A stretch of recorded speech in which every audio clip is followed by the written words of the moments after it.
지난 9월 설레는 마음으로 캐나다 캘거리로 향했습니다. 서울에서 캘거리까지는 직항 노선으로 비행시간만 10시간이 넘습니다. 캘거리에 도착하자마자 첫 번째 트레킹 코스가 있는 밴프 국립공원으로 출발했습니다. 밴프 국립공원은 세계 유네스코가 지정한 세계 자연유산입니다. 밴프는 캐나다 로키의 관문이자 거점 도시로 해마다 수백만 명의 여행자들이 찾아오는 곳입니다. 밴프에서 하룻밤을 머물고 첫날 트레킹을 위해 길을 나섰습니다. 저희 팀이 도착한 곳은 레이크 루이스 마운틴 리조트 앞에 있는 주차장입니다.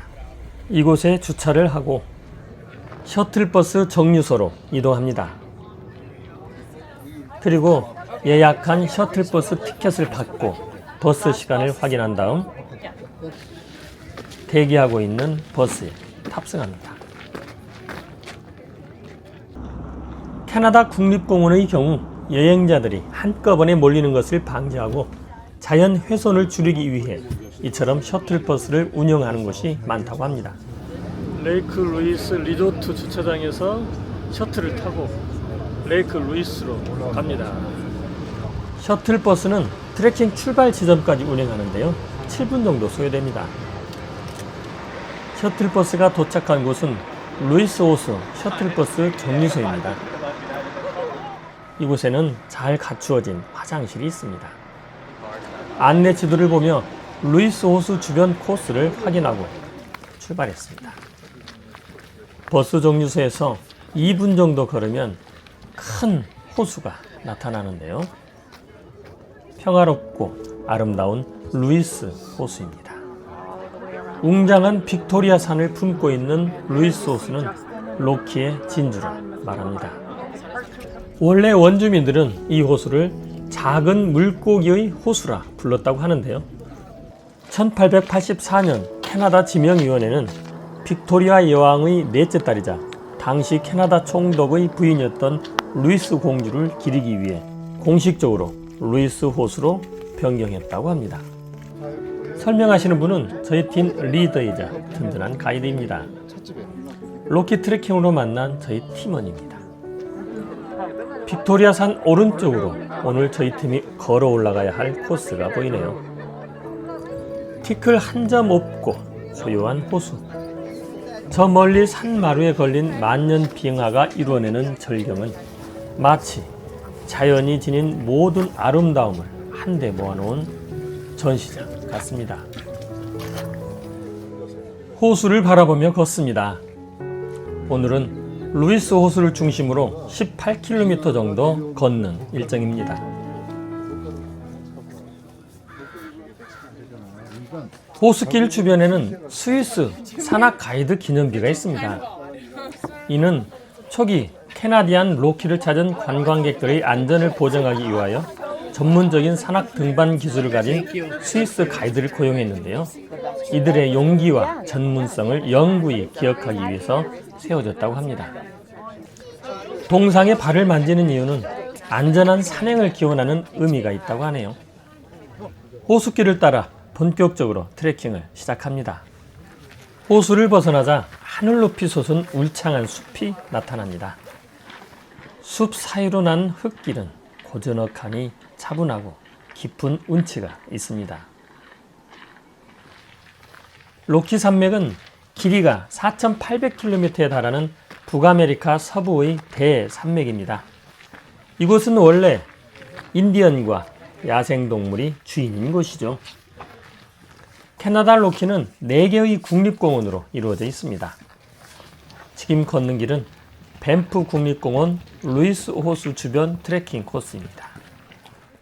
길을 걷다 보면 나무 사이로 호수가 빼곡히 보이는데요. 호수의 신비로운 색채감이 매우 이채롭습니다. 루이스 호수에서 숲길을 50분 정도 걸으면 미러 호수가 나옵니다. 미러 호수는 이름 그대로 호수 표면이 잔잔할 때 주변의 웅장한 자연 경관을 거울처럼 비춘다는 특징 때문에 붙여진 이름입니다. 미러 호수에 거대한 바위 봉우리가 반응을 만들어내는데요. 표면에 구멍이 많고 거대한 벌집 모양을 닮아 빅비하이브 봉우리라 부릅니다. 미러 호수 오른쪽으로 길을 이어갑니다. 이 길은 레이크 아그네스 트레일입니다. 루이스 호수가에서 아그네스 호수까지 이어지는 낭만적인 길이죠. 함께하는 멤버들의 발걸음이 여유롭습니다. 나무 사이로 빅비하이브가 웅장하게 보입니다. 레이크 아그네스 트레일은 밴프 국립공원의 상징적인 트레일 중 하나로 매년 많은 여행객들로 붐빕니다. 미로 호수에서 15분 정도 숲길을 걸었는데요. 조그만 폭포가 나옵니다. 물소리가 시원하죠.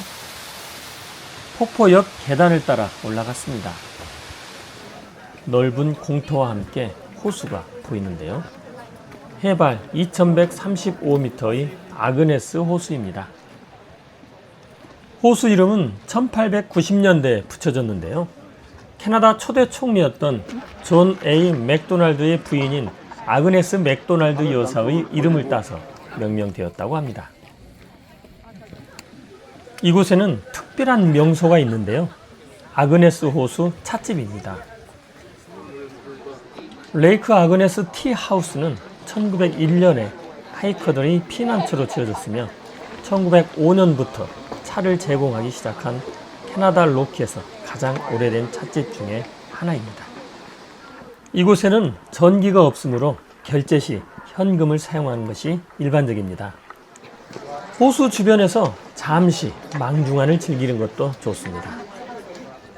맑은 호수물을 바라보며 물멍을 즐기다 길을 이어갔습니다. 호수를 바라보며 걷는 것 자체만으로 힐링이 되는 시간입니다.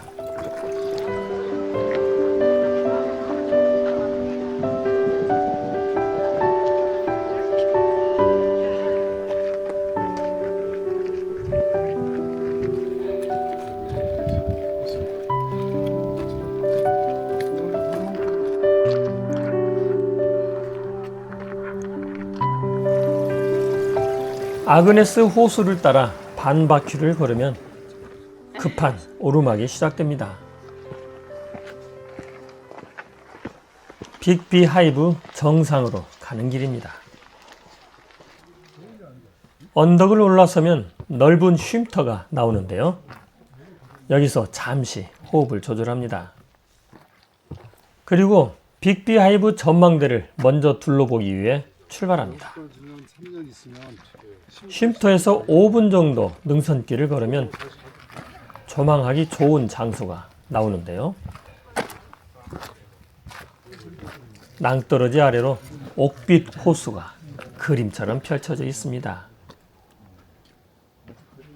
바위 낭떠러지임에도 난간 하나 없이 호수를 감상할 수 있다는 것이 다소 생소하게 느껴졌습니다. 이제 막 시작되는 단풍을 보며 능선길을 좀 더 걸었습니다. 1분 정도 걸으니 조그만 쉼터가 보이는데요. 이곳이 빅비하이브 전망대입니다. 전망대가 매우 자연 친화적이네요. 편안하게 앉아 주변 산군을 조망하기에 좋은 장소입니다. 전망대 아래쪽 바위에서는 호수를 바라보며 휴식을 하거나 호수를 배경으로 사진 촬영하는 사람들로 분주합니다. 이것도 매우 위험해 보이지만 난간이 없습니다. 전망대 부근에서 안전하게 쉬는 사람도 많습니다. 함께 갔던 팀원들은 전망대에서 간식을 먹으며 안전하고 편안한 시간을 보냈습니다. 떠나기 아쉬운 마음을 뒤로하고 발걸음을 옮겼습니다. 쉼터로 내려가는 길에 눈 쌓인 르프로이 산과 빅토리아 산이 웅장하게 보입니다. 쉼터까지 내려와 6 빙하 평원으로 향했습니다.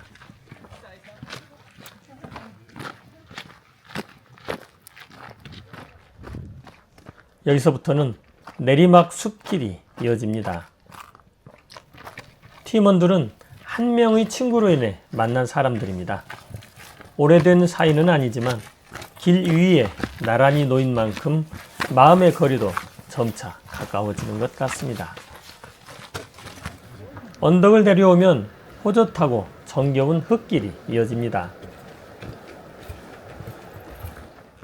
숲이 끝나는 지점에서 눈 쌓인 산들과 빙하가 보이기 시작했습니다. 수락해 죽었어요.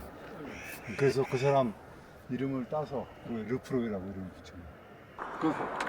앞에 크게 보이는 산이 북미 최초로 등반 사망 사고가 발생했던 르프로이 산입니다. 걷는 길 뒤쪽으로 루이스 호수의 모습이 보이기 시작합니다.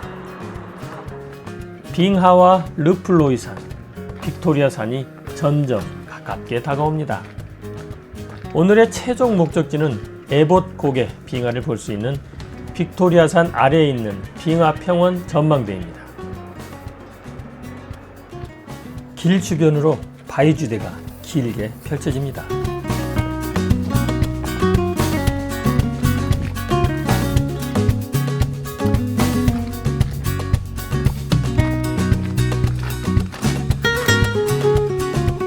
이어서 빙하로 형성된 모래인지대가 나타납니다. 모래인지대를 지날 때 말을 타고 이동하는 한 무리의 여행자들을 만났습니다. 레이크 아그네스 트레일에서도 만났었는데요. 이곳에서는 말이 다니는 길과 사람들이 다니는 길을 구분하여 서로 불편을 겪지 않도록 했습니다. 트레킹하면서 말을 만나면 움직이지 않고 가만히 서 있는 것이 좋은데요. 말이 놀라서 뛰지 않도록 하기 위해서입니다. 멀리 루이스 호수의 모습이 더욱 확실하게 보입니다. 길 옆에서는 다람쥐가 여행자를 환영하고 있네요. 빙하 평원 전망대에 거의 다다를 무렵 갑자기 소나기처럼 비가 쏟아지기 시작했습니다. 많은 비는 아니어서 목표로 했던 전망대까지 가기로 했습니다. 하산하면서 비를 맞는 사람도 보이네요. 비바람을 맞으며 모래인지대 자갈길을 힘겹게 올랐습니다.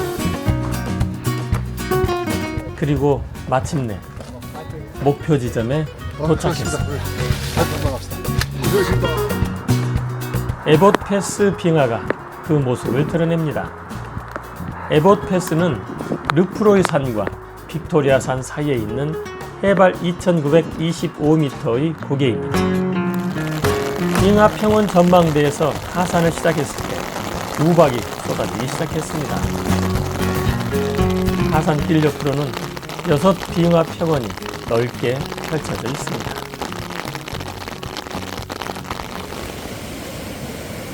빙하가 녹은 물은 미세한 암석 가루와 함께 세차게 흘러 루이스 호수로 모여듭니다.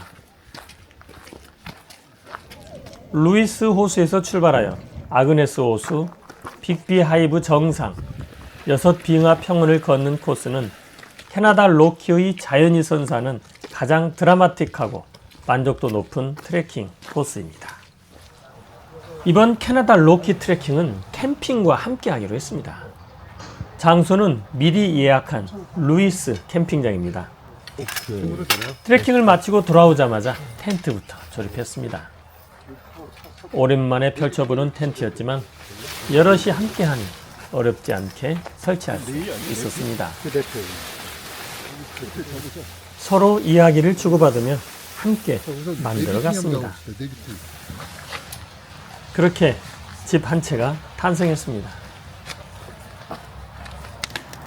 텐트 설치를 마치고 모닥불과 함께 저녁을 준비했습니다. 오늘은 많이 걸었기 때문에 힘을 보충하기 위해 고기를 먹기로 했는데요. 인근 마트에는 아쉽게도 삼겹살이 없어 베이컨을 대신했습니다. 숲속에 자리한 캠핑 장소는 쾌적했습니다. 베이컨이 요란한 소리를 내며 익어갑니다.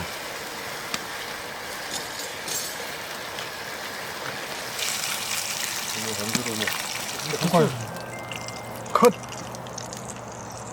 컷! 완벽한 대로. 짭조름해서 안 드셔보자.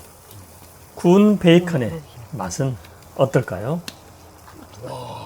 바삭바삭하고 담백하고 정말 좋은데요. 이거 먹고 가는 저.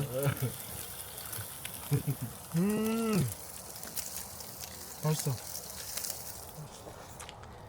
햄도 굽습니다. 근데 하나 남겨놓고요. 하나만 좀 먹어. 햄 굽는 소리가 식욕을 자극하네요.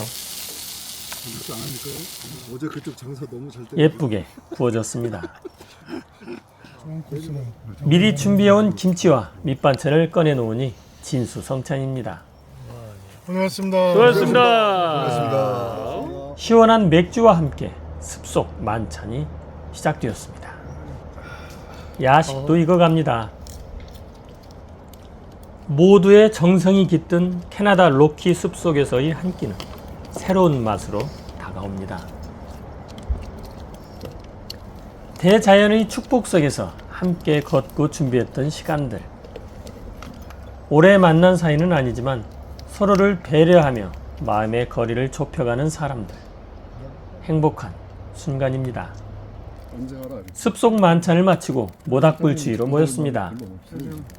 서로 다른 삶을 살아온 사람들끼리 진솔한 이야기가 시작됩니다. 그리고 달달한 간식을 나누어 먹습니다. 100% 관세 때리고. 맛이 어때요? 이거 누가 꿀을 붙였습니까? 꿀 발라놓은 거예요. 대꿀님 말씀 예쁘게 하시네. 이거 그렇게 그냥 볼꿀도 아니고 로키의 밤은 로얄 젤리. 깊어갔습니다. 요왕벌 꿀을 갖다가 숲속의 안개와 함께 아침이 밝았습니다. 따스한 온기가 대원들에게 전달되는 듯합니다. 이제 막 일어난 아침 해가 텐트 너머로 대원들을 바라보고 있습니다. 미역에다가 렌티를 넣고 죽을 끓인다. 치즈 넣고. 근데 그 산티아고 수수께 걸 때 서양 할아버지가 해먹던 배운 거예요. 서양 할아버지. 식사는 간편하면서도 영양식입니다. 아침 8시 모두가 밝은 얼굴로 아침을 먹습니다. 죽을 먹는 것 같은데 미역이 들어있어 맛이 독특합니다.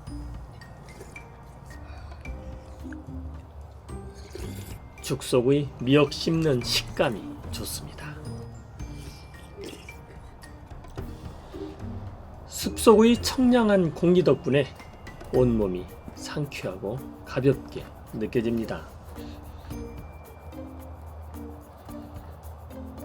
트레킹 떠나기 전 사용한 식기는 깨끗이 씻습니다. 루이스 캠핑장은 차가 직접 들어올 수 있고 화장실, 샤워실, 식기 세척 공간이 잘 갖추어져 있습니다. 캠핑 생활을 하다 보면 다양한 일들이 있는데요. 말하지 않아도 모두가 솔선수범하며 준비와 뒷정리를 해냅니다. 팀워크가 돋보이는 듯합니다. 상쾌한 기분으로 둘째 날 트레킹을 출발했습니다. 첫째 날과 마찬가지로 레이크 루이스 리조트 버스 정류장에서 셔틀버스를 타고 이동합니다. 10분 정도 지나면 모레인 호수 버스 정류소에 도착합니다. 이곳에서 록파일로 이동하는데요. 록파일은 모레인 호수 북쪽 끝에 위치한 바위로 이루어진 언덕을 말합니다. 이 길을 록파일 트레일이라고 부르는데요. 약간의 언덕길이지만 천천히 걸어도 6분이면 정상에 오를 수 있습니다. 록파일 정상 바로 아래 부근인데요. 이곳 나무 사이로 에메랄드빛 모레인 호수가 빼꼼히 모습을 드러냅니다. 주변 풍광과 호수의 신비로운 색감이 눈을 뗄 수 없게 만드네요. 모레인 호수는 밴프 국립공원의 열 봉우리 계곡에 자리하고 있으며 해발 1884m에 위치한 빙하가 녹아 만들어진 호수입니다. 이곳이 록파일 정상입니다. 모레인 호수의 상징적인 뷰포인트죠.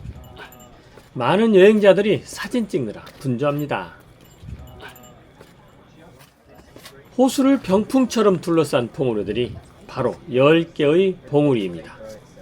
이 장엄한 전경은 한때 20달러짜리 캐나다 지폐 뒷면을 장식했을 정도로 캐나다 로키의 상징입니다.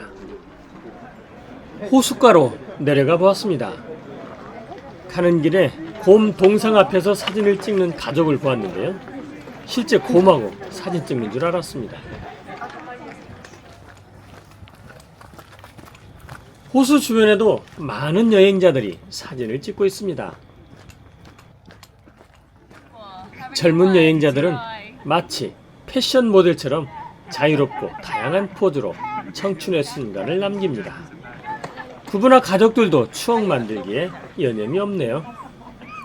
호수의 아름다움을 뒤로하고 트레킹을 시작했습니다. 근데 그럼에도 불구하고 여기 규정은 4명 이상이 돼야지 여길 지나갈 수 있다. 그러니까 만약에 4명이 안 되면 기다렸다 딴 팀하고 조인해서 가라. 뭐 이런 의미예요. 팀 리더의 주의사항을 듣고 출발했습니다. 오늘 트레킹은 모레인 호수에서 출발하여 라치 계곡을 따라 미네스티마 호수까지 걷고 호수에서 점심을 먹은 후 센티널 패스까지 걷는 왕복 11km의 거리입니다. 미네스티마 호수로 가는 길은 숲이 우거지고 비교적 완만한 경사길이어서 걷기에 편했습니다.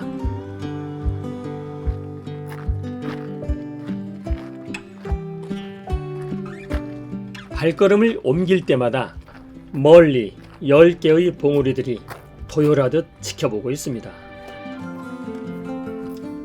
팀원들의 발걸음도 가볍습니다.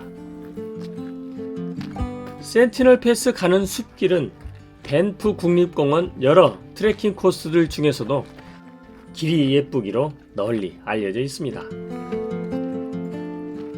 다양한 형태로 형성된 길이 걷는 여행자들의 마음을 편안하게 해주기 때문입니다. 그렇게 한참을 걷고 있는데 반갑게 말을 걸어오는 외국인이 있었습니다. 과거 한국에 살았다는 미국 부부였는데요. 추억을 공유하며 함께 사진을 찍었습니다. 텐픽스의 빙하를 뒤로하고 숲길을 벗어나 걸었습니다.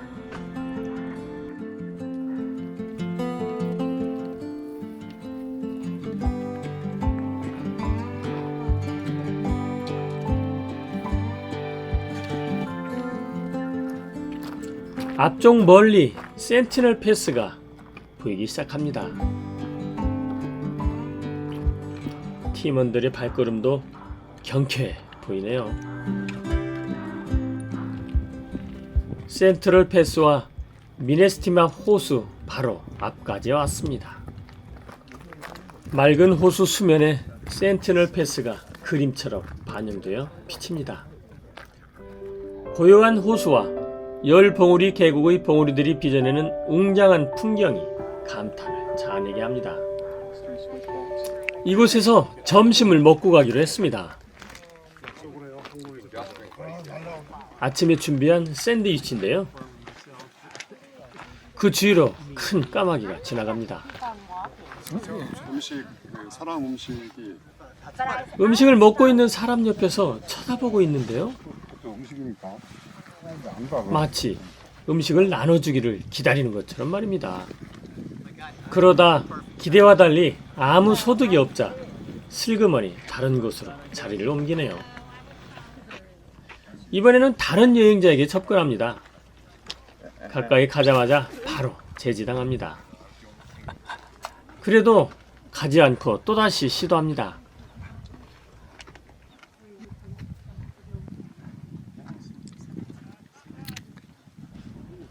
눈치를 보다 가까이 다가가는데요. 여행자는 쫓는 대신에 촬영을 합니다.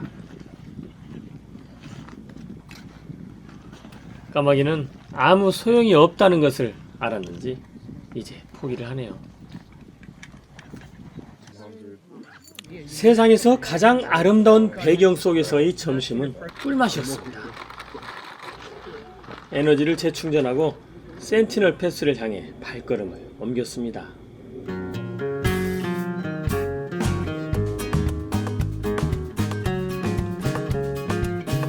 병풍처럼 둘러싸인 10개 봉우리들이 응원을 등에 업고 센티널 패스를 향해 걸었습니다.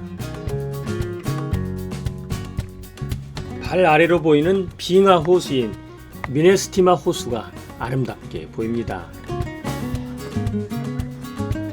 호수에서 센티널 패스까지는 고도를 200여 미터 높여야 합니다. 긴 거리는 아니지만 2400m가 넘는 고산지대이다 보니 걸을 때마다 숨이 차오릅니다.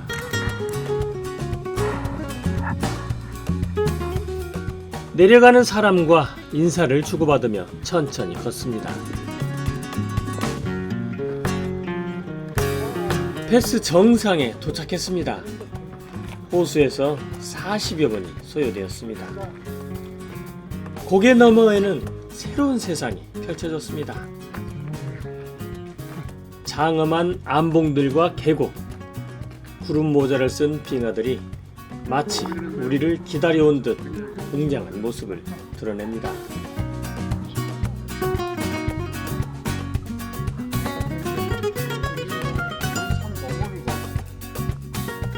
미네스티마 호수와 고산 초원지대가 보이는 센티널 패스입니다. 좀 더 위로 올라가 보기로 했습니다. 복잡한 바위 사이를 빠져나와 계곡 쪽으로 걸었습니다. 바위가 끝나는 지점에 섰을 때 더욱더 장엄한 암봉들이 압도적인 경치를 선물했습니다.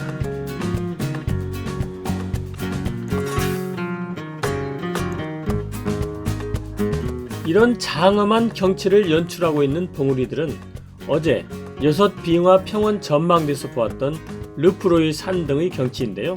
그 반대편 모습입니다.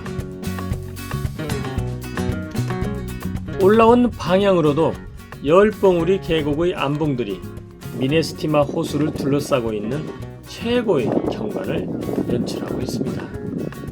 일행들은 어제 보았던 봉우리들을 배경으로 추억을 남겼습니다. 그리고 아쉬움을 뒤로하고 조심스럽게 내려왔습니다. 오늘은 로키의 아름다운 도시 밴프 시내에 들려 음식을 보충하기로 했습니다. 밴프는 로키 산맥 관광의 중심지답게 맑은 자연과 조화를 이루며 호흡하는 모습이 약간은 부럽기도 했습니다. 런들산 아래 호수에서 여유를 즐기는 모습을 뒤로하고 캠핑장으로 발길을 돌렸습니다. 늦은 시간 캠핑장에 도착해서 모닥불을 피웠습니다. 오늘은 특별한 음식을 먹기로 했습니다. 캐나다 연어와 소고기입니다. 먼저 소고기 요리를 했습니다. 잘 만들어진 숯불에 직접 구이를 했는데요. 맛있게 익은 소고기를 먼저 맛보기에 잘라보았습니다. 먹음직스러워 보이나요? 잘 익었다 싶어 모두 잘라서 식사 준비를 했습니다. 다음은 연어 요리 차례인데요. 아쉽게도 수프에 연어가 다 떨어져 두툼한 대구포로 대신했습니다. 먼저 소금과 후추로 양념을 한 다음 은박지에 잘 싸서 숯불에 익힙니다. 맛있어. 잘못하면 타버려. 숯불의 불 세기를 거리로 조절하며 정성껏 대구포를 익힙니다. 냄새가 좋아. 조리가 다 된 듯합니다. 즐거운 저녁 식사 시간입니다. 오늘은 와인과 함께 시작했습니다. 걸으시면서 무슨 생각하세요? 소고기를 맛있게 먹습니다. 뒤에 사람들이 많으면 어쩔 수가 없어요. 오늘 뭐 먹지? 뭐 이런 거. 어제 먹었는데 또 먹어? 뭐 이런 거. 저는 그냥 그날 하루에 포커스를 맞추거든요. 그러니까 여러분들이 오셨고 여러분들이 그 좋은 코스 가서 좋다고 얘기해 주면 좋은 거고, 그다음에 뭐 먹고 아 맛있었다 그러면 그거 좋은 거고, 그래도 여러분들한테 캐나다 오셨으니까 캐나다에 다양한 걸 좀 드셔보고 햄버거도 한번 먹어보고 뭐 도넛도 한번 먹어보고 이런 소고기에 이은 대구포의 맛은 어떨까요? 술이 떨어지시네. 이거 좀 맛있는데? 네, 맛있어요. 잘 익었네. 연어를 기대했던 대구포의 맛있어요? 맛은 조금 맛있네. 의외인 듯 하지만 신선하고 담백한 맛에 젓가락은 멈추지 않습니다. 캐나다 로키에서의 특별한 음식과 와인, 팀원들의 웃음소리와 함께 늦은 밤은 깊어갔습니다. 말이 필요 없습니다. 짙은 안개가 로키를 깨웁니다. 캠핑장의 아침이 밝았습니다. 부지런함이 만들어 놓은 온기로 따뜻한 하루가 시작됩니다. 상쾌한 아침 식사 시간이네요. 트레킹 3일차는 여유가 있습니다. 오늘은 요호 국립공원으로 갑니다. 이곳은 차를 직접 주차하고 트레킹을 시작합니다. 요호 계곡 주변의 둘레길 안내 표지판인데요. 대원들은 타카카우 폭포를 먼저 가기로 했습니다. 길 옆으로는 요호 계곡에 빙하물이 흐르고 있습니다. 타카카우 폭포로 가는 길에는 요호 계곡 주변 둘레길과 계곡 정보들을 알 수 있는 조각물이 설치되어 있습니다. 들어가고 여기까지 와 있거든요. 지금 저 있는데 여기가 이 타카카우 폭포가 이 달리 그 빙하에서 그 녹음물이 떨어져요. 낙차 254m, 굉장히 큰 폭포예요, 사실. 그리고 우리는 오늘 산하게 여기에서 여기로 올라와갖고 이렇게 내려. 팀 리더는 조각물을 보고 오늘 걸어야 할 길에 대해 이해하기 쉽게 설명해 주었습니다.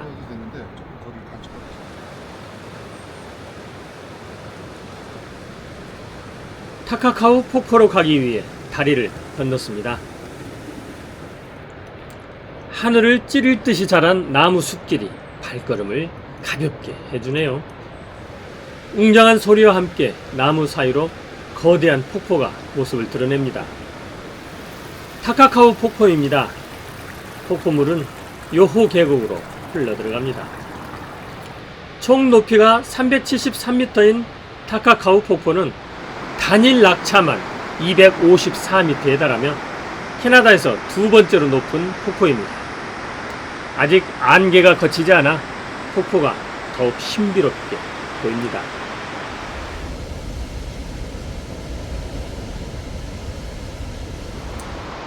폭포 앞 전경도 신비로운데요. 저곳이 대원들이 걸어야 할 요호 국립공원 아이스라인 트레일입니다. 폭포를 뒤로하고 아이스라인 트레일로 향했습니다. 트레일 입구에서 오늘 걸을 구간에 대해 설명을 들었습니다. 나머지 트레일은 가다가 왼쪽으로 다 빠집니다. 우리는 계속 오른쪽에서 이 능선을 타고 갑니다. 이들은 그냥 쭉 아이스라인 트레일 타고 이렇게 올라갑니다. 이렇게. 그러고서 요쯤 가서 하나는 그냥 그 리틀 요구로 가고 하나는 여기 크레스티라고 하는 호수로 가거든요. 저희들이 요거 탈 거예요. 여기만 잘 찾으시면 문제는 없는데 길은 다 아직 안개가 완전히 걷히지 않은 숲길을 걷기 시작했습니다. 나무가 울창한 숲속을 걸으니 발걸음이 가볍습니다.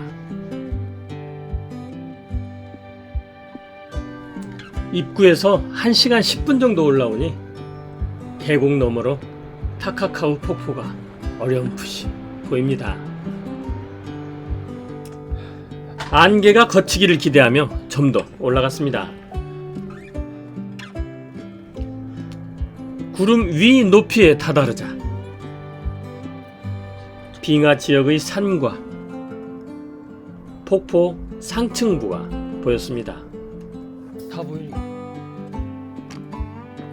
여전히 안개가 그치지 않아 좀 더 올라가기로 했습니다. 10분 정도 더 올라가니 안개가 거치기 시작했는데요. 폭포와 주변 산군들의 유용이 대단합니다. 달리 빙하의 물이 폭포가 되어 떨어집니다. 웅장하죠?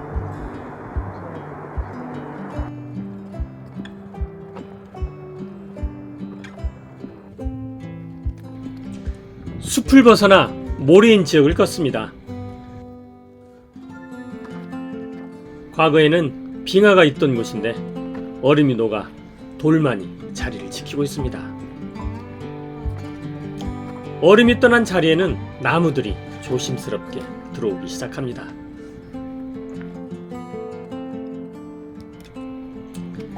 이 길은 해발 고도가 2000m가 넘기 때문에 걸을 때 숨이 차오르는데요. 이곳에 적응하기 위해서는 가능한 천천히 걷는 것이 중요합니다.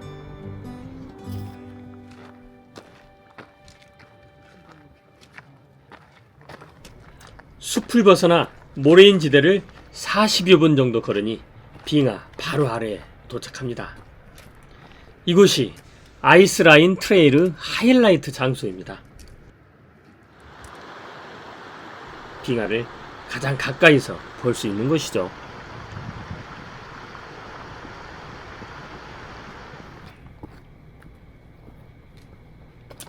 지금 걷고 있는 이곳도 모두 빙하로 덮여있던 곳입니다. 기후변화로 빙하가 빠르게 녹고 있는 모습이 안타까웠습니다.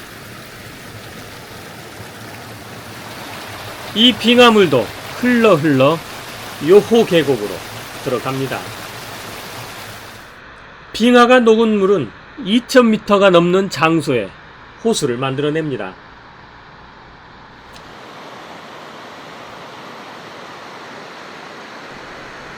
이 호수물 역시 요호 계곡으로 흘러들어갑니다. 빙하가 녹아 생성된 모래인 지대입니다. 뒤로 보이는 빙하도 머지않아 녹아 없어지겠죠. 무거운 마음으로 발걸음을 옮깁니다.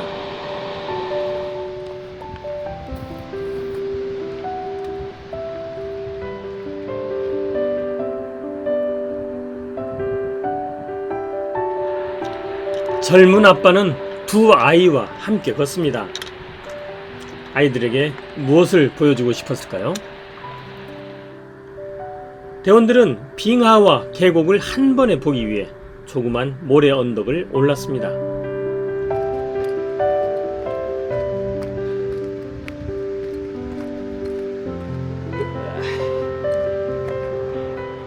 언덕 위에서는 요호 계곡, 타카카우 폭포,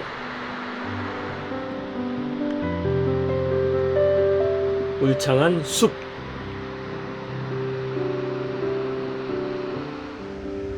빙하지대를 한눈에 볼 수 있었습니다. 언덕을 내려와 다시 모래인지대를 걷습니다. 걷는 길 옆으로 빙하 호수가 보입니다. 빙하가 만들어내는 호수가 자꾸 늘어갑니다. 호수에 비친 빙하가 아련하게 느껴집니다. 호수 주변에서 잠시 쉬다가 하산하기로 했습니다.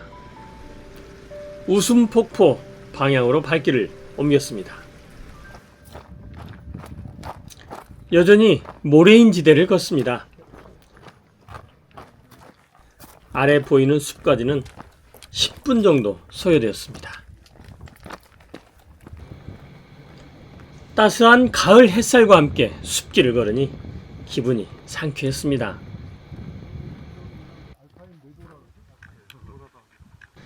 대원들의 발걸음도 가벼워 보입니다. 빙하 녹은 물이 흐르는 간헐적인 습지도 보였습니다. 빙하가 떠난 자리를 풀과 나무가 메꾸고 있는 듯 합니다. 징검다리를 지나면서 빙하지대를 벗어났습니다. 하늘 높이 솟은 나무 숲길을 걷습니다.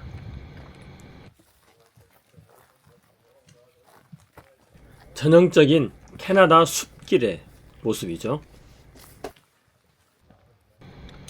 빙하가 끝나는 지점에서 숲길을 40여 번 내려오면 호수가 나타납니다. 셀레스트 호수인데요.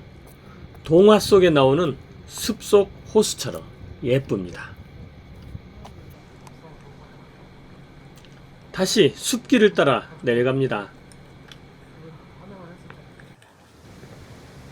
내려가다 조그만 나무 다리를 만나는데요.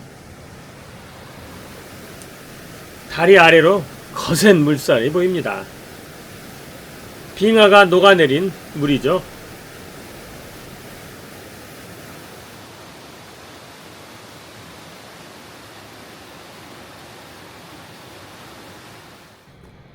계곡을 따라 숲길을 걸었습니다.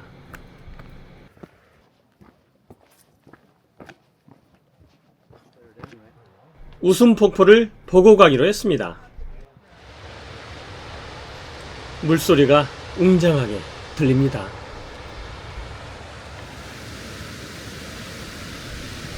물소리를 따라 걸었습니다. 그러다 발걸음이 멈춘 곳은 시원한 물줄기를 내뿜고 있는 웃음폭포입니다. 바위틈에서 뿜어져 나오는 물의 양이 대단합니다.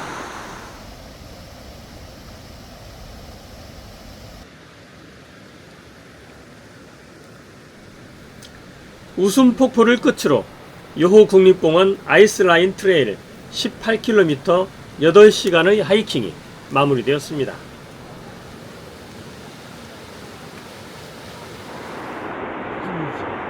주차장으로 돌아왔을 때 타카카우 폭포에는 무지개가 피어 대원들의 무사 완주를 환영해 주는 듯 했습니다.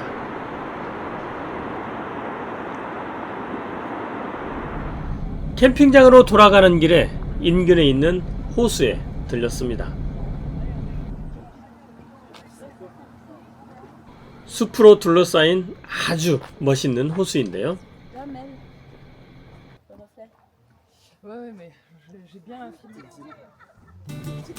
에메랄드 호수입니다. 호수 이름 그대로 환상적인 에메랄드빛 물 색깔로 유명합니다. 이 호수는 1882년 캐나다 태평양 철도 건설 당시 이 지역을 탐사하던 톰 윌슨이 처음 발견했는데요. 벤풋 국립공원의 레이크 루이스와 함께 캐나다 로키를 대표하는 3대 호수 중 하나로 꼽힙니다. 호수를 따라 조성된 5.2km의 순환 산책로는 누구나 호수의 아름다운 경치를 감상하며 걸을 수 있습니다. 동화 나라를 다녀온 느낌으로 캠핑장으로 돌아왔습니다. 따스한 모닥불에 간식을 올려놓고 달달한 맥주와 함께 로키의 밤이 깊어갔습니다. 상큼한 새벽 공기가 나무 사이로 스며옵니다. 트레킹 4일차, 밤에 지어놓은 쌀밥에 김자반과 멸치볶음을 듬뿍 넣습니다. 그리고 정성스럽게 버무리고 있는 것은 오늘의 점심입니다. 여기에 빠질 수 없는 별미가 있죠. 햄입니다. 로키는 여행지 주변에 식사할 만한 장소가 거의 없기 때문에 점심은 미리 준비하는 것이 좋습니다. 아침 일찍 피워놓은 숯불에 정성스럽게 굽습니다. 인원수에 맞춰 주먹밥 모양을 만드는데요. 먹음직스럽죠? 마지막 한 톨까지 싹싹 긁어 모읍니다. 예, 스팸 가져주시면 마지막으로 모닥불에 구운 햄을 얹습니다.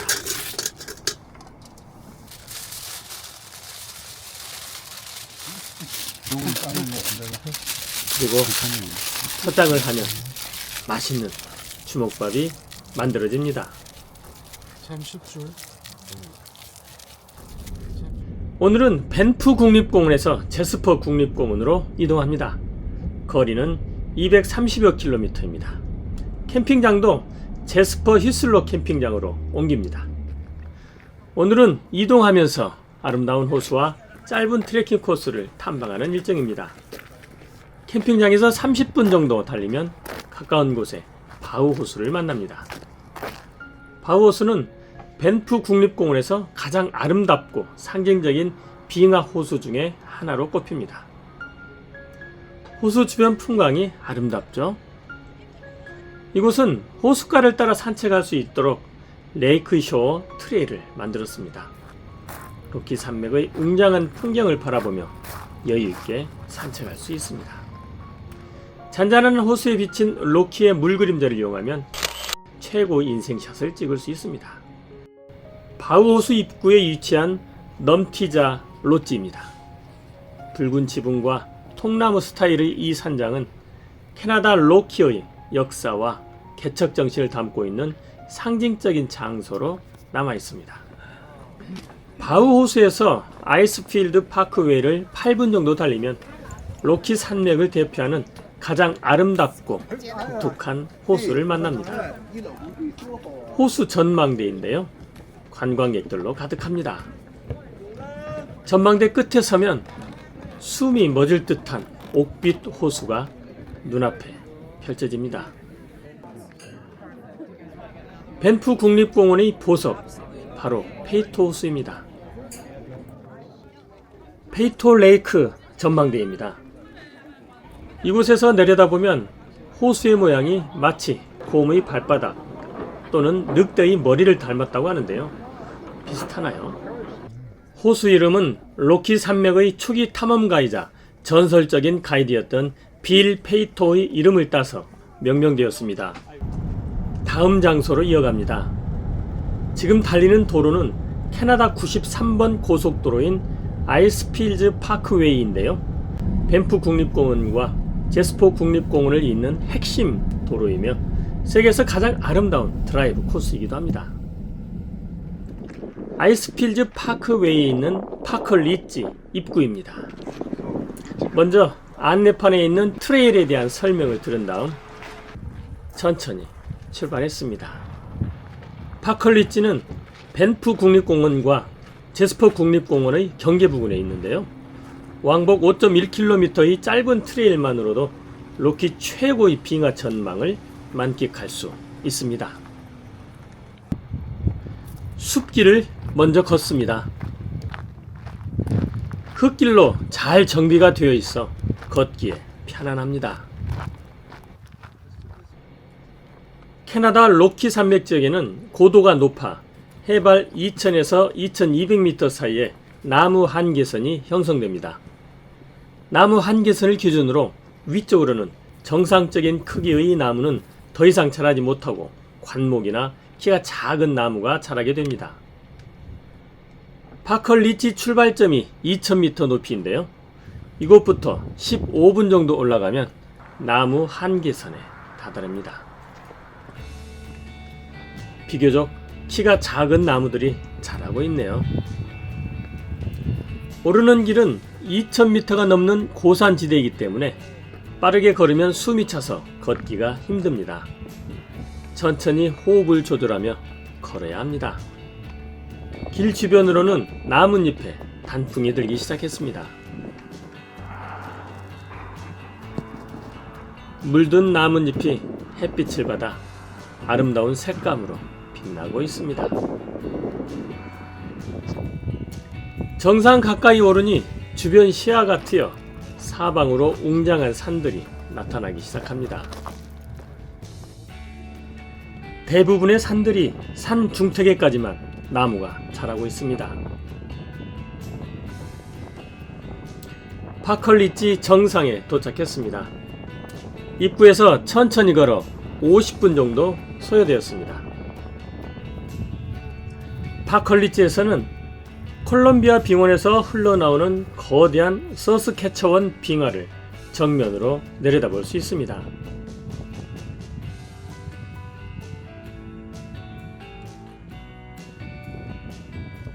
파커 리지 정상에서 2분 정도 더 걸었는데요. 여긴가요? 서스케처원 빙하가 한눈에 보이는 전망 좋은 장소에 도착했습니다. 서스케처원 빙하입니다.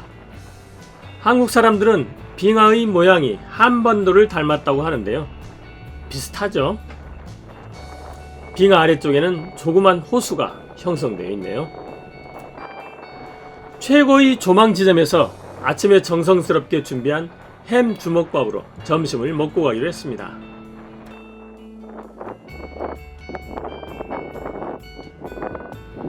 따스한 가을 햇살을 받으며 웅장한 로키 산맥과 빙하를 바라보며 먹는 주먹밥은 말 그대로 꿀맛이었습니다. 이 장소도 인생샷 찍기 좋은 포토존입니다. 점심을 먹으며 빨갛게 물든 나뭇잎을 보면서 파커 리치의 가을을 느꼈습니다.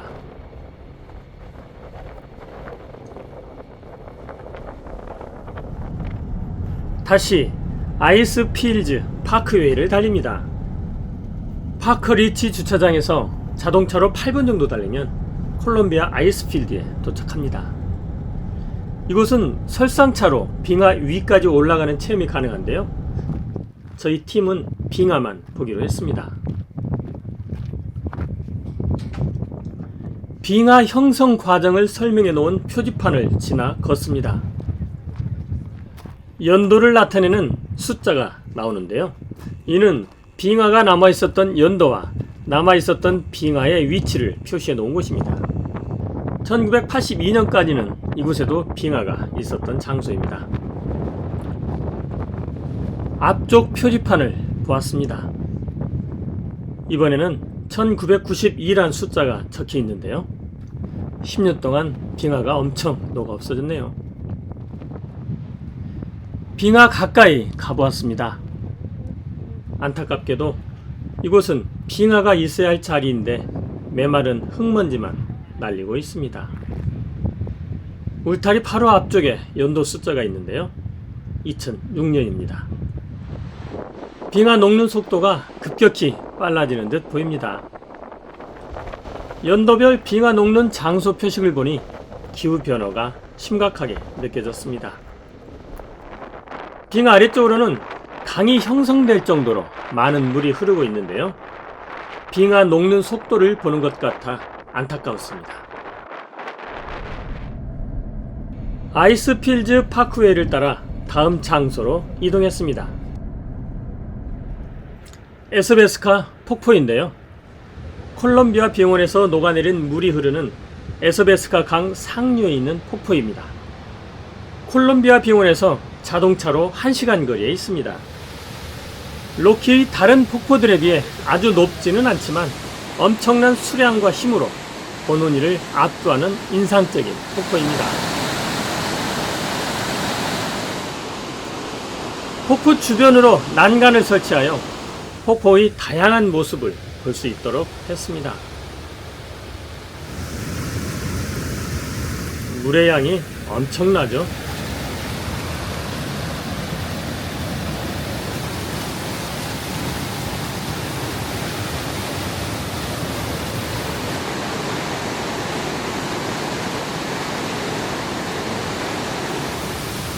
이런 폭포 파워의 침식 작용으로 인해 폭포 아래 짧은 협곡이 형성되어 볼거리를 제공합니다.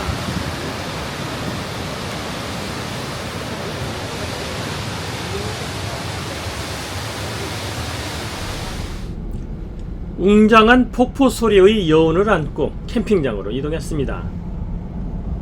제스퍼 캠핑장까지는 30분 정도 가면 됩니다. 그런데 제스퍼에 가까워질수록 도로 주변의 나무가 모두 불에 탄 듯 까맣게 그을려 있습니다. 잠시 내려 주변을 살펴보았는데요. 접근 금지 표지판이 있습니다. 캐나다 로키 산맥에서 가장 큰 국립공원인 제스퍼 국립공원은 2024년 7월에 대규모 산불이 발생했는데요. 공원 역사상 100년 만에 기록된 가장 큰 산불입니다. 산불의 원인은 번개로 추정하고 있고요. 완전 진화까지는 3개월이 소요되었다고 합니다. 캐나다 공원관리국은 다양한 방법으로 산림 생태계 복원을 위해 노력하고 있는데요. 대규모 조림보다는 산불이 자연적인 과정임을 인정하고 시간이 걸리더라도 숲이 스스로 복원되도록 관리하고 있습니다. 1년이 조금 지난 시점인데요. 화렵수와 풀, 야생화가 새싹을 틔우며 자연의 위대한 재생 능력을 보이고 있습니다. 캠핑장으로 가기 전에 제스퍼 시내에 들렀습니다. 식품을 보충하기 위해서죠. 이번에는 싱싱한 연어도 구입했습니다. 캠핑장으로 들어가는 길에도 산불의 흔적이 고스란히 남아 있습니다. 캠핑장에 도착하여 제일 먼저 텐트를 설치했습니다. 이곳은 제스퍼 휘슬러 캠핑장인데요. 다행히 산불 피해가 적어 탐방객들에게 개방하고 있습니다. 텐트 설치를 마치고 시원한 제스퍼 맥주와 함께 달콤한 여유를 즐겼습니다. 해가 산 너머로 내려가기 시작할 무렵 저녁 식사를 위한 준비를 시작했는데요. 모닥불을 피우기 위해 장작을 적당한 크기로 쪼개는 작업을 했습니다. 오랜만에 도끼를 사용해 보았는데 생각보다 잘하는 것 같죠? 로키 산맥에 있는 캠핑장에는 기본적으로 화롯대가 있습니다. 모닥불을 피우면서 연어 요리도 함께 했는데요. 이번에는 캐나다산 싱싱한 연어로 준비했습니다. 팀원들은 각자 할 수 있는 일을 찾아 함께 준비했습니다. 오리지널 캐나다산 연어의 맛은 일품이었습니다. 비록 산불의 영향으로 숲이 우거진 루이스 캠핑장과는 다른 분위기였지만 새롭게 시작한다는 의미에서 알찬 시간이었습니다. 제스퍼 휘슬러 캠핑장의 아침이 밝았습니다. 차분한 캠핑장의 아침 식탁 위에서는 음식 준비가 한창인데요. 빵 위에 소스를 바르고 치즈를 넣는데요.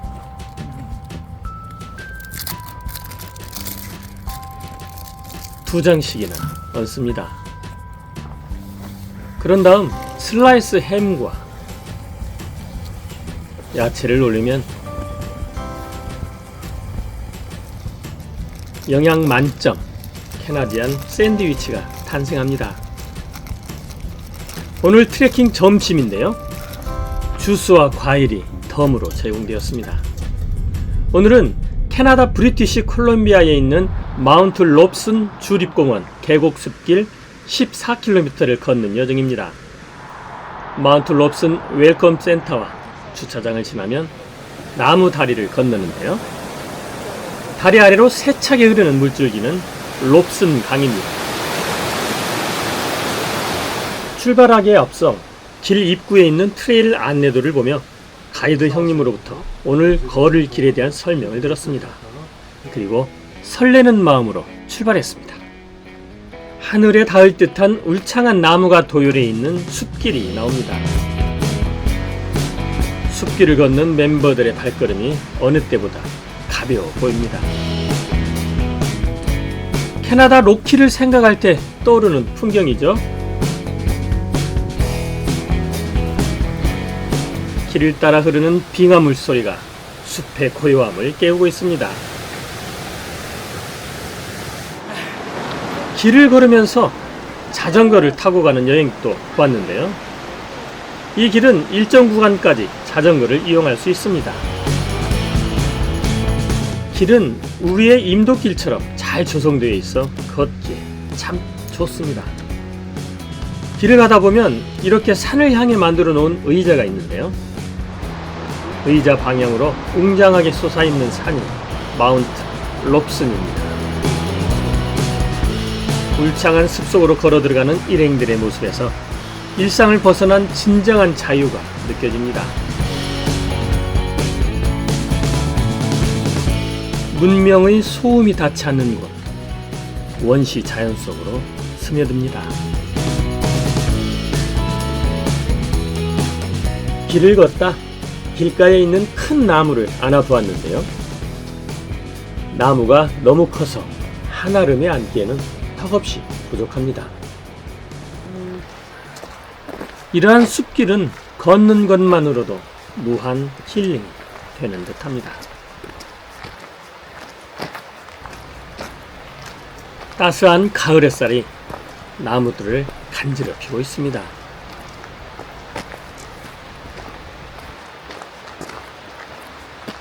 나무 아래에는 푸른 이끼가 오랜 세월 간직해온 숲속의 평온함을 그대로 전해줍니다. 나무와 교감하며 걷고 있을 때 자전거를 타고 내려오는 여행객을 만났는데요. 표정이 무척 밝습니다. 길 옆에서 우렁찬 물소리가 들려 잠시 들여다보았습니다. 시리도록 하얀 물줄기가 보이는데요.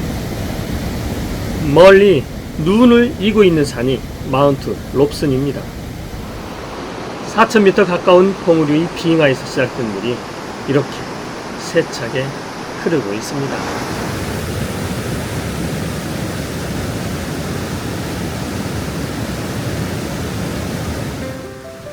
일행들도 이런 빙하물이 신기한 듯 바라보며 걷습니다. 계곡물의 흐름이 느려지면서 다시 나무 다리가 나옵니다.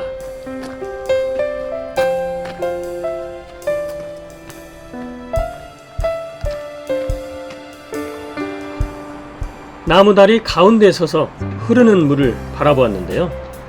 아름다운 풍광이 주는 감동과 함께 마음 한구석에는 기후온난화에 대한 약간의 안타까움도 있었습니다. 키니 호수 방향으로 향합니다. 갈림길에서 1분 정도 걸어 들어가면 산으로 둘러싸인 넓은 호수가 나오는데요. 해발 984m에 위치한 키니 호수입니다. 이 호수는 주변 산들이 호수 표면에 그대로 투영되는 거울 호수로 유명합니다. 일행들은 호수 주변에 마련된 쉼터에서 무한 자유를 만끽하고 있습니다.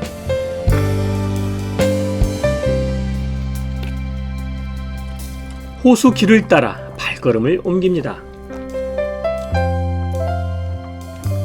보는 방향에 따라 호수 색감도 달라지는데요. 그 모습이 정말 아름답습니다. 호수를 따라 길이 이어집니다. 호수에서 조금 떨어진 길인데요. 울창한 나무가 아늑한 숲길을 만들어주고 있습니다. 일행들이 걷는 길이 고즈넉하니 예쁘죠? 큰 배낭을 짊어진 여행자들도 보입니다. 다리를 출발하여 자유를 만끽하며 천천히 50분쯤 걸으니 쉼터가 나왔습니다. 호수를 바라보며 쉬고 있는 여행자들이 보입니다. 일행들은 이곳 쉼터에서 아침에 만들었던 캐나디안 샌드위치를 먹었습니다. 여기 있습니다. 여기. 눈앞에 펼쳐진 빙하 호수를 바라보며 먹는 샌드위치는 세상에서 가장 맛있는 점심이었습니다. 이곳 쉼터는 여행자들이 자유를 즐기는 장소이기도 합니다. 롭슨 산과 빙하, 평온한 호수를 바라보며 망중한을 즐기기도 하고요. 주변 캠핑 사이트에서 혼자만의 시간을 가질 수도 있습니다. 키니 호수를 바라보며 맛있는 점심을 즐긴 후 길을 이어갔습니다. 오늘은 일정상 키니 호수가 끝나는 지점까지만 걷기로 했습니다.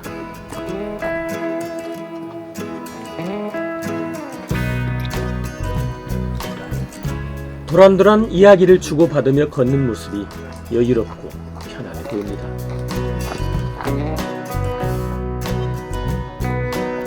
침엽수가 우거진 호젓한 오솔길이 나옵니다.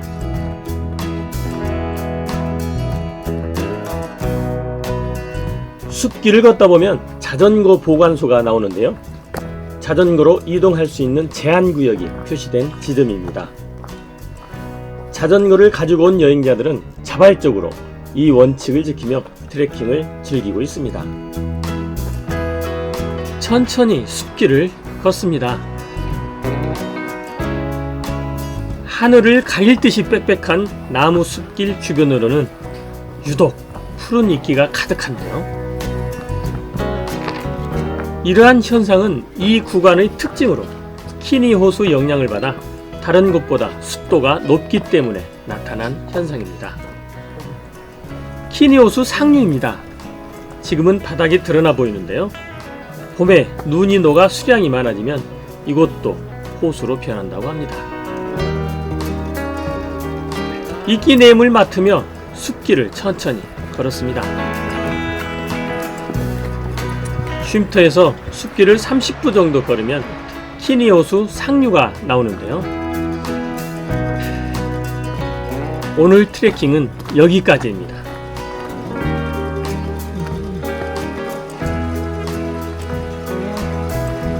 다리를 건너 더 올라가면 길이 가파라지며 1000개의 폭포 계곡과 버그 호수가 나옵니다. 지금 서 있는 다리는 새로 만들어졌다고 하는데요. 전에 있던 다리는 봄에 눈이 녹아 갑자기 불어난 물에 유실되었다고 합니다. 다리 앞으로 펼쳐진 모래 계곡은 빙하 녹은 물이 만들어낸 풍경입니다. 기후변화로 생기는 낯선 현상이기도 하죠. 숲길에서 호수로 직접 내려가는 길도 있습니다. 빙하물이 빠져 호수 바닥이 드러날 때 걸을 수 있도록 만든 길입니다. 여기까지 자전거를 타고 온 여행자도 있네요. 호수길은 물이 빠졌을 때 걸을 수 있는 임시길입니다. 자연이 만들어낸 날 것 그대로의 길과 호수를 걷는 느낌도 참 좋았습니다. 마운트 롭슨을 비롯한 주변 산들의 호의를 받으며 호수길을 걷는 기분이 새로웠습니다. 큰 배낭을 짊어지고 새로운 세상을 찾아 걸어가고 있는 젊은 여행자들의 모습이 더욱 활기차 보입니다.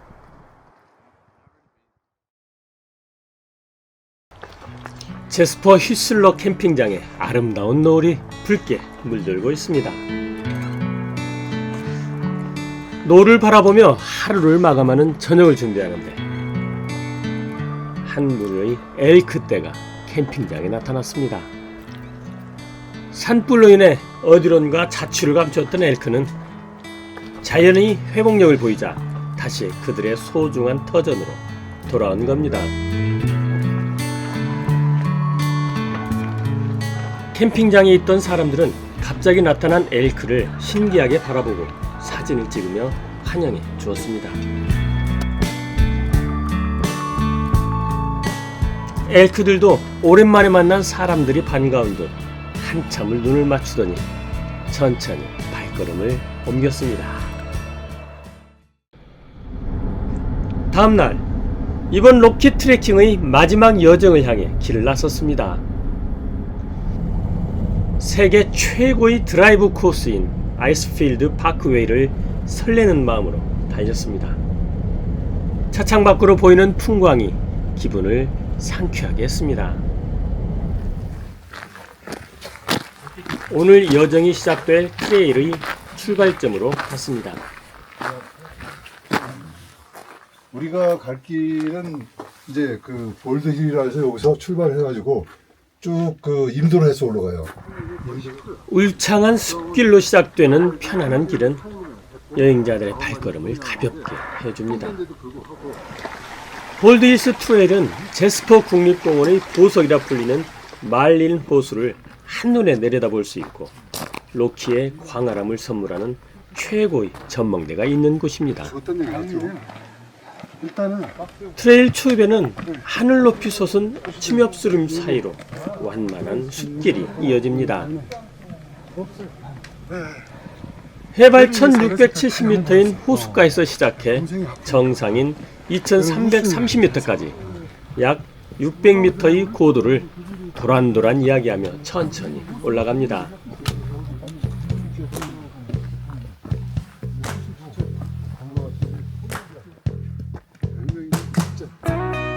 고도가 높아지면서 숲은 점점 낮아집니다.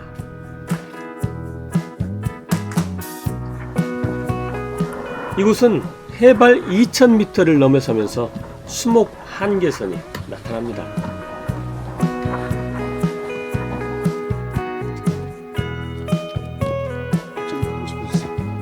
안내 표지판에서 1시간 30분 정도 오르면 전망대 겸 쉼터가 나오는데요. 이곳에서는 나무 사이로 말린 호수를 바라보고 호수 건너편의 말린 산 등 로키의 산군을 감상하며 잠시 휴식을 취합니다. 다시 수목 한계선을 따라 천천히 이동합니다. 멀리 보이는 능선은 볼드라는 이름처럼 산 정상이 대머리같이 나무가 없는 광활한 평원이 펼쳐집니다. 고산 지역의 야생화 등을 보호하기 위해 지정된 길로만 다녀달라는 국립공원 표지판들이 곳곳에 있습니다.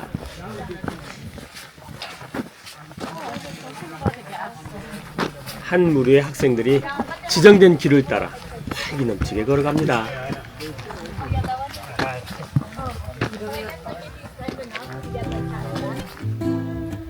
수목 한계선을 지나자 나무들이 급격히 줄어들고 평원이 나타납니다.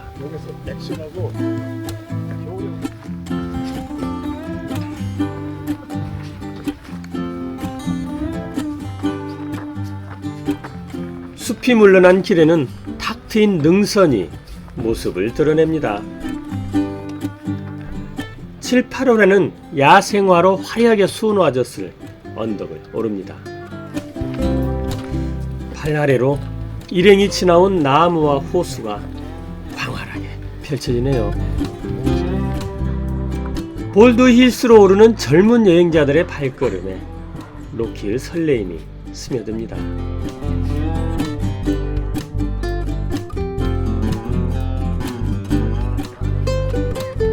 계속해서 언덕을 오릅니다. 경사도가 아주 심하진 않았지만 2000m가 넘는 고도에서 숨을 고르며 언덕을 오르는 일은 쉽지만은 않습니다.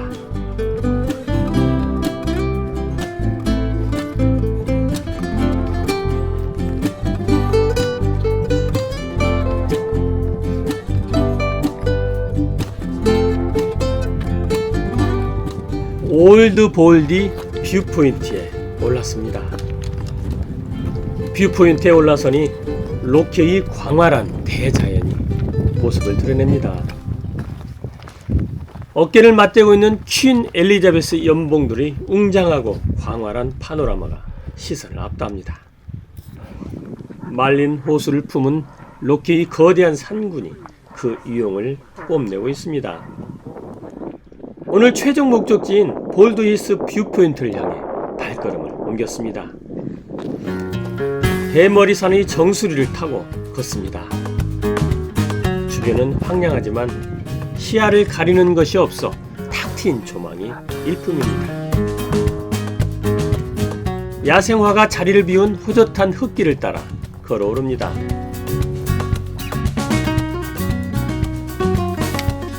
야트막한 언덕을 올라서면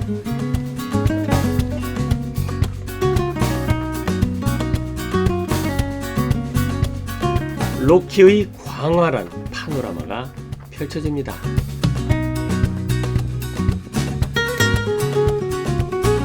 빙하물이 흐르는 깊은 계곡이 숲과 함께 끝없이 이어졌습니다. 사막 같은 볼드힐에서 같은 목표를 향해 걸어온 트레커와 추억을 작품이었습니다. 퀸 엘리자베스 연봉과 함께 걷습니다.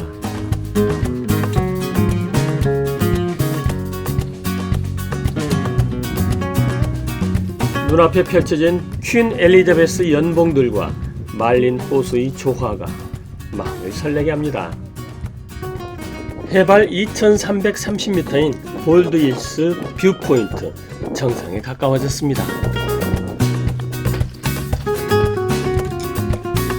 오늘의 목표 지점을 향해 힘차게 발걸음을 옮겼습니다.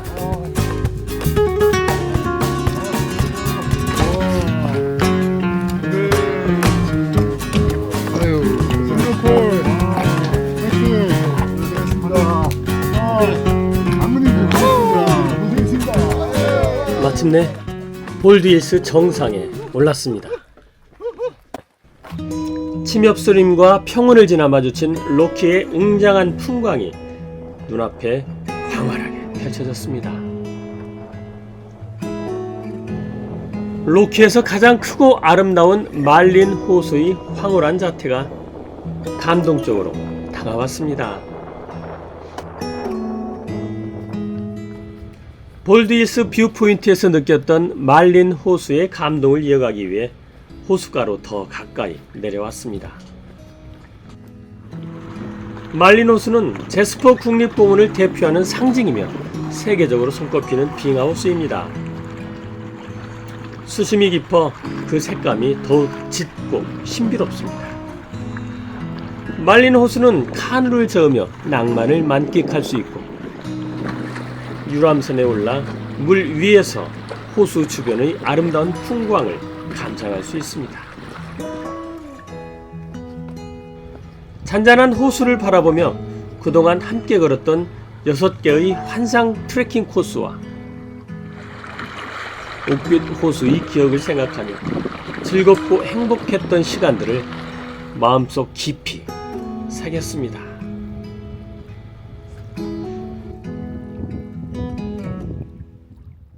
지금까지 캐나다 로키, 루이스 호수, 아그네스 호수, 빅비 하이브, 6빙하 평원을 걷고 숲속 캠핑을 체험했습니다. 밴프의 보석 모린 호수와 아름다운 숲길, 라치 계곡과 센티널 패스에서 로키의 절경을 보았습니다.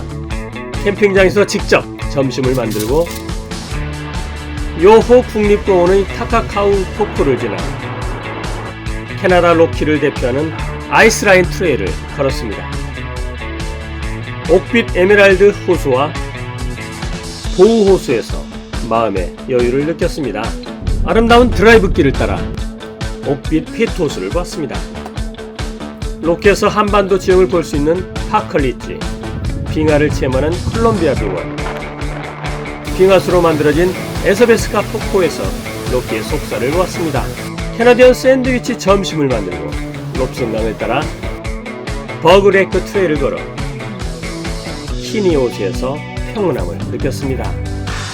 말린 호수를 지나 고즈넉한 볼드힐스 트레일을 걸었습니다. 언덕 위에서 보이는 캐나다 로키는 웅장하면서도 포근하며 마음을 어루만져주는 다정함이 있었습니다. 지금까지 캐나다 로키 트레킹 6개 코스를 소개해드렸는데요. 삶의 힐링을 느끼고 싶은 분들께 캐나다 로키를 강력 추천드립니다.